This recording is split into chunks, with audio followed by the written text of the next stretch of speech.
नमस्कार मंडळी, देशपांडे पंचांग ॲस्ट्रोतर्फे सर्व दर्शकांचं मनपूर्वक स्वागत करतो। हल्ली कोणत्या ना कोणत्या ग्रहाची अंगठी बोटात असल्याशिवाय किंबहुना आपल्याला कोण सापडत नाही। कारण कोणतं ना कोणतं रत्न प्रत्येक जण आपल्या शरीरावरती धारण करत असतो। आपल्याला अर्थात प्रश्नही पडतो की हे रत्न त्या व्यक्तीला सूट झालंय का नाही, असे वेगवेगळे प्रश्न येतात। तर रत्न धारण हा जो विषय आहे आजकाल फार लोकप्रिय झालाय, पण याच विषयात खूप गैरसमज सुद्धा झालेले दिसतात। कोणी फक्त राशीवरनं रत्न सांगतात, कोणी जन्म तारखेवरनं न्यूमरोलॉजीवरनं रत्न सांगतात, कोणी फक्त महादशेवरनं रत्न सांगतात। पण प्राचीन संस्कृत ग्रंथांचा दृष्टिकोन जो आहे तो यापेक्षा अधिक सूक्ष्म आहे, अधिक जबाबदार आणि अधिक शास्त्रीय असा आहे। रत्न म्हणजे फक्त एक दागिना नाहीये, तर रत्न म्हणजे ग्रहबल, शुभाशुभ फल, पूर्व कर्माचा विपाक, दैविक संरक्षण, आरोग्य, आयुष्य, तेज, कीर्ती, इष्टसिद्धी यांच्याशी जोडलेला एक शास्त्रीय उपाय। म्हणूनच वराह मिहिराचार्य बृहत संहितेच्या रत्न परीक्षा प्रकरणाच्या प्रारंभीच असं स्पष्ट सांगतायत की रत्नेन शुभेन शुभम भवति नृपाणाम अनिष्टम अशुभेन यस्मादत परीक्षण दैवम रत्नाश्रितं तज्ञैः। याचा अर्थ काय होतो? शुभ, शुद्ध आणि गुणयुक्त रत्नांनी शुभ फल मिळतं, परंतु अशुभ किंवा दोषयुक्त रत्न जर आपण धारण केलं तर अनिष्ट फल प्राप्त होतं। म्हणून रत्नाधिष्ठित दैव जे आहे ते तज्ञाकडून तपासायला त्यांनी सांगितलंय। याच्यावरच भट्टोत्पल नावाच्या विद्वानाची टीका आहे बृहत संहितेवर। या ठिकाणी दैव या शब्दाचा अर्थ सांगताना त्यांनी महत्त्वाचा सिद्धांत व्यक्त केलेला आहे। दैव शब्देनं प्राक्तन कर्मणाम विपाक उच्यते असं सांगितलंय। म्हणजे इथे दैव म्हणजे अचानक निर्माण झालेलं भाग्य नाहीये, तर पूर्व कर्मांचा जो विपाक असतो त्याला दैव म्हणलं। यावरून पहिला सिद्धांत अगदी स्पष्ट होतो की रत्न म्हणजे जादू नाहीये। रत्न हे ग्रह बलाच्या माध्यमातून कर्म फलाला सहाय्य करणारं एक निमित्त आहे।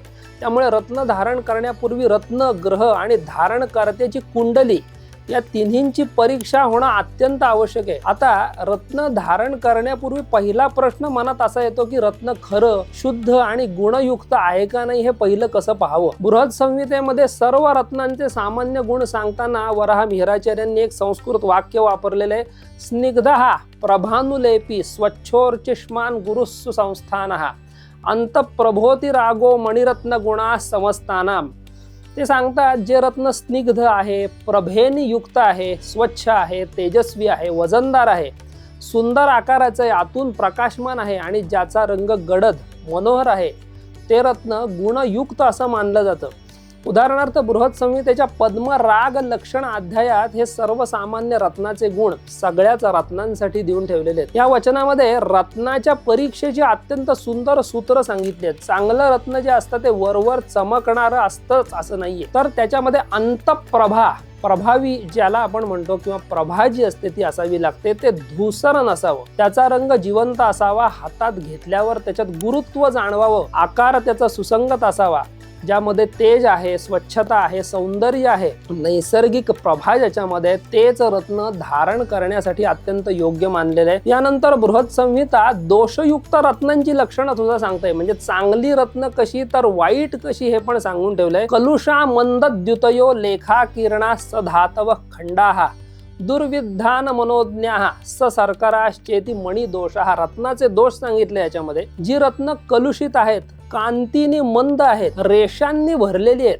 धातूसारख्या कणांनी युक्त आहेत, तुटकी आहेत, नीट न भेदलेली म्हणजे कटिंग ज्याचं नीट झालेलं नाहीये, मनाला न रुचणारी आहेत किंवा शर्करे सारख्या कणांनी युक्त आहेत, ती दोषयुक्त रत्न मानली गेलेली आहेत। यावरून दुसरा सिद्धांत अगदी स्पष्ट होतो की योग्य ग्रहाचं रत्न जरी असलं पण ते रत्न जर दोषयुक्त असेल तर ते धारण करू नये। कारण बृहत संहितेच्या आरंभीच सांगते की अशुभ किंवा दोषयुक्त रत्न हे नेहमी अनिष्ट फल देत असतं। म्हणून रत्न धारण करण्यापूर्वी ग्रह परीक्षा जितकी कुंडलीवरनं महत्वाची आहे, तितकी रत्नाची देखील परीक्षा होणं अत्यंत महत्वाचं असतं। बृहत संहितेत प्रमुख रत्नाविषयी आता काय काय सांगितले ते आपण थोडक्यात याच्यामध्ये पाहून घेऊयात। प्रथम वज्रमणी म्हणजे ज्याला आपण हिरा, डायमंड म्हणतो, त्याबद्दल सांगितलंय।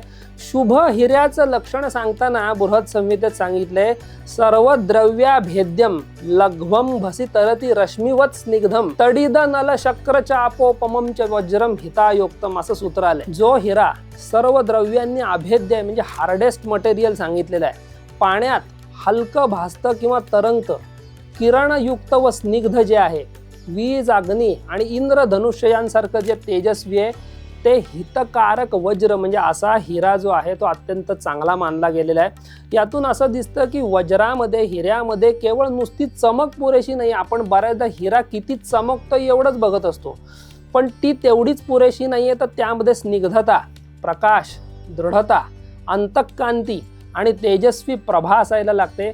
म्हणून बाजारात हिऱ्याची किंमत मोठी असली तरी शास्त्रीय दृष्ट्या त्याचे दोष, तेज, नैसर्गिकता तपासणं हे अत्यंत आवश्यक आहे।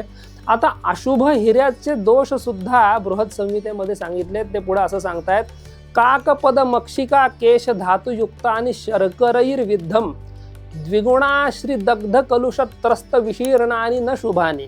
कुठला हिरा अशुभ आहे तर ते सांगतात, ज्यात कावळ्याच्या पावलासारख्या रेषा असतात, माशीप्रमाणे डाग असतात, केसासारख्या रेषा असतात, धातुकण किंवा शर्करेसारखे कण, जळालेल्यासारखे काही पार्टिकल्स असे दिसतात, धुसरता किंवा भीतीदायक तडे किंवा विदीर्ण असं जे काही वज्र आहे ते अशुभ मानलं गेलेलं आहे, शुभ मानलं गेलेलं नाही आहे। आणि दोषयुक्त वज्राचं अनिष्ट फल सुद्धा सांगितले। म्हणजे असा दोषांनी युक्त हिरा जर एखाद्या व्यक्तीने धारण केला तर बृहत संहिता अत्यंत स्पष्ट शब्दात सांगते, स्वजन विभव जीवित क्षयं जनयति वज्रम अनिष्ट लक्षणम अशनी विष भयारी नाशनम शुभम उपभोग करंच भूभृताम असं सांगितलंय। अनिष्ट लक्षणांनी युक्त हिरा जर धारण केला तर स्वजन, संपत्ती आणि जीवनाचा क्षय करणारा असा तो ठरतो। पण शुभ वज्र जो आहे तो विष, भय आणि शत्रूंचा देखील नाश करणार आहे। तसंच राजे लोकांना उपभोग आणि ऐश्वर्य प्रदान करणारं असं हे वज्र अर्थात हिऱ्याचं लक्षणं सांगितलंय, त्याचे गुण सांगितलेत। यावरून अत्यंत महत्त्वाचा निष्कर्ष असा निघतो की दोषयुक्त रत्न धारण करणं हे केवळ निष्फळ नाही तर प्रतिकूल फळ देणारं सुद्धा सांगितलेलं आहे आणि ते ठरू पण शकतं। म्हणूनच रत्न विकत घेताना फक्त किंमत, रंग किंवा दुकानातील नुसतं ते प्रमाणपत्र, सर्टिफिकेट पाहणं पुरेसं नाहीये मित्रांनो। शास्त्रीय रत्न दोष आणि गुण यांचीही परीक्षा याच्यामध्ये आवश्यक आहे। आता यानंतर मुक्ताफल म्हणजे मोत्याबद्दल सुद्धा सांगून ठेवलेलं आहे। बृहत संहितेच्या मुक्ता लक्षण नावाच्या अध्यायामध्ये मोत्याच्या उत्पत्तीविषयी विलक्षण वर्णन आलेलं आहे। ते मी आता विस्तार भयास्तव इथे सांगत नाहीये, परंतु शुक्तिज म्हणजे शिंपल्यातील मोती विशेष करून श्रेष्ठ मानलेला आहे। ज्योतिषीय दृष्ट्या आपल्या सगळ्यांना माहिती आहे मोती हा चंद्राशी जोडलेला आहे, चंद्र हा मनाशी जोडलेला आहे। त्यामुळे मन, भावना, मातृसुख, जलतत्व, शीतलता आणि मानसिक स्थैर्य यांचा कारक हा चंद्र मानला जातो। त्यामुळे मोती धारण जर करायचा असल्यास चंद्र कुंडलीत तुमच्या शुभ आहे का, दुर्बल आहे का, पापदृष्ट आहे का आणि त्याला बळ देणं त्या व्यक्तीस हितकारक आहे का हे संपूर्ण तपासून त्यानंतर तो डिसिजन घ्यायला लागतो। पुढचं जे रत्न आहे ते म्हणजे मरकत। मरकत म्हणजेच पाचू, ज्याला इंग्लिशमध्ये एमरल्ड असं म्हणलं जातं। बृहत संहितेच्या मरकत लक्षण नावाच्या अध्यायामध्ये एकच पण अत्यंत महत्त्वाचा श्लोक आलेला आहे, शुक वंशपत्र कदली शिरीष कुसुम प्रभम गुणोपेतम सुरपितृकार्ये मरकतम अतीव शुभदन नृणाम विहितम असं सांगितलंय। म्हणजे पोपट, बांबूपत्र, कदलीपत्र म्हणजे केळ्याचं पान किंवा शिरीष पुष्पासारखी हरित म्हणजे हिरव्या रंगाची प्रभा असलेला गुणयुक्त असा हा जो पाचू आहे तो देवकार्य, पितृकार्य आणि अंगावरती धारण करण्यासाठी मनुष्यांसाठी अत्यंत शुभ मानला गेलेला आहे। पाचू जे रत्न आहे ते बुधाशी संबंधित मानलं गेलंय। त्यामुळे बुध हा जो कुंडलीत असतो बुद्धी, वाणी, व्यापार, लेखन, गणित, संवाद कौशल्य, स्मरणशक्ती आणि तर्कशास्त्र यांचा कारक आहे। पण बुध सर्व कुंडल्यात शुभ असतोच असं नाहीये। कधी तो 6व्या स्थानाचा स्वामी, 8व्या म्हणजे मृत्यू स्थानाचा स्वामी होऊन पडलेला असतो, मारक असतो पत्रिकेत किंवा पापदृष्ट असू शकतो। म्हणून पाचू धारण करण्यापूर्वी बुधाची कुंडलीतील पोझिशन, कार्यता तपासणं हे अत्यंत महत्त्वाचं आहे। आता मुख्य प्रश्न असा येतो की कोणतं रत्न कोणत्या ग्रहासाठी आणि कोणाला धारण करावं हे अत्यंत महत्त्वाचं आहे। म्हणून मुहूर्त चिंतामणी नावाच्या दुसऱ्या ग्रंथामध्ये गोचर प्रकरणात नवग्रहांची रत्न स्पष्ट करून सांगितले की कुठला खाडा कुठल्या ग्रहासाठी आहे। तर माणिक्य, मुक्ताफल, विद्रुमाणी, गारुत्मतम, पुष्पक, वज्र, नीलम, गोमेद, वैदुर्यक, मरकतस्युः रत्नान्यथो ज्ञस्य मुदे सुवर्णम असं सूत्र आलंय। म्हणजे सूर्यापासून क्रमाने म्हणजे सूर्याचा माणिक, चंद्राचं मुक्ताफल म्हणजे मोती, विद्रुम म्हणजे प्रवाल ज्याला पोवळं म्हणतो ते मंगळाचं आहे, गारुत्मत म्हणजे मरकत, पाचू हे बुधाचं रत्न सांगितलंय. पुष्पक म्हणजे पुष्पराग, ज्याला पुष्कराज असंही आपण म्हणतो, तो गुरुचा खडा आहे. वज्र हिरा शुक्राचा आहे, नीलमणी शनीचा आहे, गोमेद राहूचा आणि शेवटचं वैडूर्य ज्याला आपण लसण्या म्हणतो, कॅट्साय म्हणतो, हा केतूचा सांगितला. ही रत्न ही नवग्रहांची सांगितली आहेत. आता बुधाच्या संतुष्टीसाठी सुवर्णाचा निर्देश सुद्धा या सूत्रात केलाय. त्यामुळे आणि ज्या ग्रहामुळे दौष्ट्य म्हणजे दुष्टता किंवा पीडा निर्माण झालेली आहे त्या ग्रहाच्या तुष्टीसाठी त्याच ग्रहाचं रत्न धारण करणं आवश्यक आहे. आता इथे तुष्टी हा शब्द अत्यंत महत्त्वाचा आहे मित्रांनो. ग्रहाला बळ देणं आणि ग्रहाची तुष्टी करणं यात सूक्ष्म फरक आहे. अनेक जण असं म्हणतात की शनी त्रास देतोय तुम्हाला, सध्या 7.5 आहे म्हणून नीलम म्हणजे शनीचं रत्न घाला. पण हा निर्णय इतका सोपा नाहीये.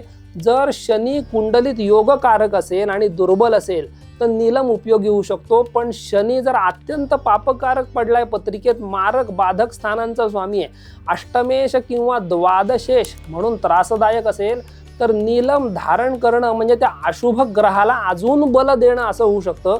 म्हणून शास्त्रीय निर्णय असा आहे की ग्रहपीडा दिसली म्हणून लगेच धारण रत्न कधीही करू नये.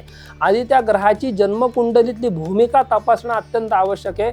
मुहूर्त चिंतामणी ग्रंथात पुढे रत्नांच्या पर्यायांचा देखील विचार केलेला आहे. ते असं म्हणतात, धार्यम लाजावर्तकम राहुकेत्वो रौप्यम शुक्रेन द्वोश्च मुक्ता गुरोस्तु लोहम मंदस्यार भान्वो प्रवालम तारा जन्मरक्षात त्रिरावृत्तितस्यात्. म्हणजे राहू केतूसाठी लाजावर्त नावाचा एक मणी येतो, तो धारण केला तरी चालतो. शुक्र आणि चंद्रासाठी रौप्य म्हणजे चांदी घातली तरी सुद्धा चालते. ज्यांना अगदी मोती हिरा परवडत नाहीये त्यांनी चांदी धारण करावी. गुरुसाठी मोती धारण करायला याच्यामध्ये सांगितलं. शनीसाठी नुसती लोखंडाची अंगठी करून घातली तरी चालेल. मंगळ आणि सूर्याकरता प्रवाळ म्हणजे पोवळं इत्यादी पर्यायी द्रव्यांचा सुद्धा निर्देश या सूत्रामध्ये केला आहे. यावरून शास्त्रांनी महागड रत्न हाच एकमेव उपाय मानलेला नाहीये. यथाशक्ती पर्याय, दान, धातू, जप, शांती या सर्व उपायांना आपल्या शास्त्रात स्थान आहे. आता आयुर्वेदाचा जो ग्रंथ आहे राजनिघंटू, त्याच्यामध्ये अत्यंत महत्त्वाचा आधार दिलेला आहे. इत्थमेता आणि रत्नानी तत्तदुद्देशत क्रमात यो दद्याद बिभ्रयाद्वापी तस्मिन सानुग्रहा ग्रहा असं सांगितलंय. जो मनुष्य त्या त्या ग्रहाच्या उद्देशाने ही रत्न दान करतो किंवा धारण करतो त्याच्यावर ते ग्रह अनुग्रह करतात असं अगदी स्पष्ट सांगितलंय. आता शुक्र नीती नावाच्या प्राचीन ग्रंथात उत्तम रत्नाची परीक्षा अन्य वेगळ्या प्रकारे देखील सांगितले. अजाल गर्भम सद्वर्णम रेखा बिंदू विवर्जितम सत्कोणम सुप्रभम रत्नम श्रेष्ठम रत्नविदो जगुहू असं सांगितलंय. ज्या रत्नाच्या आत जाळीसारखी रचना नाहीये, ज्याचा वर्ण अत्यंत शुद्ध आहे, ज्यात रेषा आणि बिंदू दिसत नाहीत, ज्याचे कोण अत्यंत चांगले आहेत आणि प्रभाव उत्तम आहे, ते रत्नविद लोक अत्यंत श्रेष्ठ समजतात असं सांगितलंय. पुढे दोषरहित रत्नाचं फल देखील शुक्रनीतीत सांगताना यथावर्णम यथाच्छायम रत्नं दोष विवर्जितम श्री पुष्टिकीर्ती शौर्यायुः करमन्यत संभृतम असं सांगितलंय. ज्याचा वर्ण योग्य आहे, ज्याची छाया योग्य आहे आणि जे दोषरहित आहे ते रत्न नेहमी लक्ष्मी, पुष्टी, कीर्ती, शौर्य आणि आयुष्य देणारे ठरत असतं. अन्यथा दोषयुक्त रत्न असत म्हणजे निष्फल किंवा अशुभ असं मानलं गेलेलं आहे. आता याच विचाराला बृहत संहितेमध्ये वराह मिहिराचार्य अजून दृढ करतायत. ते असं सांगतात की रत्नाचे गुण सांगताना विशेष करून स्निग्धता, स्वच्छता, अंतप्रभा, तेज, गुरुत्व आणि सुसंस्थान आणि दोष सांगताना कलुषता, मंदकांती, रेषा, जाळी, धातुकण, तुटकेपणा, कणयुक्तता.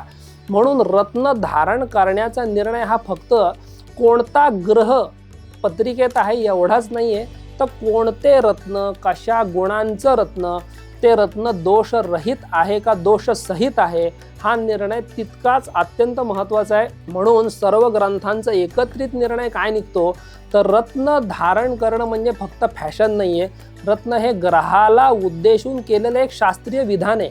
म्हणून मुहूर्त चिंतामणीकार सांगतायत की ज्या ग्रहामुळे पीडा आलेली आहे त्या ग्रहाच्या तुष्टीसाठी त्या ग्रहाचं रत्न धारण करावं. राजनिघंटुकार असं सांगतात त्या त्या ग्रहाच्या उद्देशाने रत्न धारण किंवा दान केल्यास ग्रह अनुकूल ठरतात.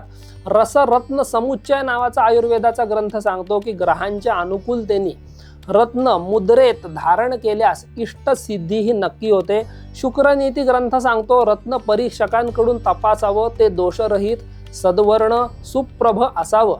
आता बृहत संहिता ही शेवटी सांगते की शुभ रत्न शुभ फल देतं आणि अशुभ रत्न जे आहे ते अनिष्ट फल देत असतं. म्हणून अंतिम शास्त्रीय नियम रत्नधारणासंबंधी असा आहे की ज्या व्यक्तीच्या कुंडलीत एखादा शुभ योगकारक लग्नेश पंचमेश नवमेश म्हणजे त्रिकोण स्थानांचा अधिपती किंवा कार्यकारक ग्रह जर दुर्बल आहे, त्या ग्रहाला बल देण्यासाठी त्याचं रत्न धारण करता येतं. ज्या ग्रहामुळे गोचर किंवा तुम्हाला चालू असलेल्या दशेमध्ये पीडा आलेली आहे, त्या ग्रहाच्या तुष्टीसाठी रत्न विचारात नक्की घेता येतं. परंतु जर ग्रह कुंडलीत प्रबळ पापकारक असेल, मारक असेल, बाधक असेल, षष्ठेश अष्टमेश द्वादशेश म्हणून त्रासदायक ठरत असेल, तर त्याचं रत्न अंधपणे उगीच कोणी सांगतंय म्हणून धारण करू नका. अशा वेळी प्रथम जप, दान, शांती, होम, स्तोत्र वाचन, व्रत, धातू आणि पर्यायी उपाय अधिक योग्य ठरतात. रत्न धारण करण्यापूर्वी 5 गोष्टी पाहणं हे अत्यंत आवश्यक आहे. त्या कुठल्या आहेत? पहिली गोष्ट म्हणजे ग्रह कुंडलीत शुभ आहे का. दुसरी गोष्ट म्हणजे तो ग्रह दुर्बल आहे का. तिसरी महत्वाची गोष्ट म्हणजे त्या ग्रहाला बल देणं हितकारक आहे का. गरज नसेल तर बळ द्यायचं नाहीये. चौथी गोष्ट रत्न शुद्ध नैसर्गिक तेजस्वी दोषरहित आहे का. पाचवी महत्वाची गोष्ट योग्य मुहूर्त, मंत्र, धातू आणि शुद्ध विधीनी योग्य मुहूर्तावर ते धारण केलंय का. तात्पर्य काय, तर रत्न हे दगड नाहीयेत मित्रांनो, ते ग्रहाशी केलेला शास्त्रीय संवाद आहे. हा संवाद योग्य ग्रहाशी योग्य हेतूने, योग्य रत्नाने, योग्य मुहूर्ताने आणि योग्य मंत्र संस्कारांनी जर झाला तर शुभ फलाची अपेक्षा निश्चित करता येते. नमस्कार.